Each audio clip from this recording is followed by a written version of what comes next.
ఆదికాండము 1వ అధ్యాయము 1 నుండి 10 వచనాలు. ఆదియందు దేవుడు భూమి ఆకాశములను సృజించెను. 2 భూమి నిరాకారముగాను శూన్యముగాను ఉండెను. చీకటి అగాధ జలముల పైన కమ్మి ఉండెను. దేవుని ఆత్మ జలముల పైన అల్లాడుచుండెను. 3 దేవుడు వెలుగు కమ్మని పలుకగా వెలుగు కలిగెను. 4 వెలుగు మంచిదైనట్టు దేవుడు చూచెను. దేవుడు వెలుగును చీకటిని వేరుపరచెను. 5 దేవుడు వెలుగునకు పగలనియు చీకటికి రాత్రి అనియు పేరు పెట్టెను. అస్తమయమును ఉదయమును కలుగగా ఒక దినమాయెను.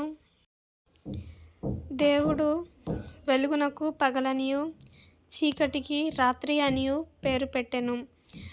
అస్తమయమును ఉదయమును కలుగగా ఒక దినమాయెను. మరియు దేవుడు జలముల మధ్య ఒక విశాలము కలిగి ఆ జలములను ఈ జలములను వేరుపరచును గాకని పలికెను. 7 దేవుడు ఆ విశాలము చేసి విశాలము క్రింద జలములను విశాలము మీది జలములను వేరుపరపగా ఆ ప్రకారమాయెను. 8 దేవుడు ఆ విశాలమునకు ఆకాశమనియు పేరు పెట్టెను. అస్తమయమును ఉదయమును కలుగగా 2వ దినమాయెను. దేవుడు ఆకాశము క్రిందనున్న జలములు ఒకచోటనే కూర్చబడి ఆరిన నేల కనబడును గాకని పలుకగా ఆ ప్రకారమాయెను. 10 దేవుడు ఆరిన నేలకు భూమి అని పేరు పెట్టెను.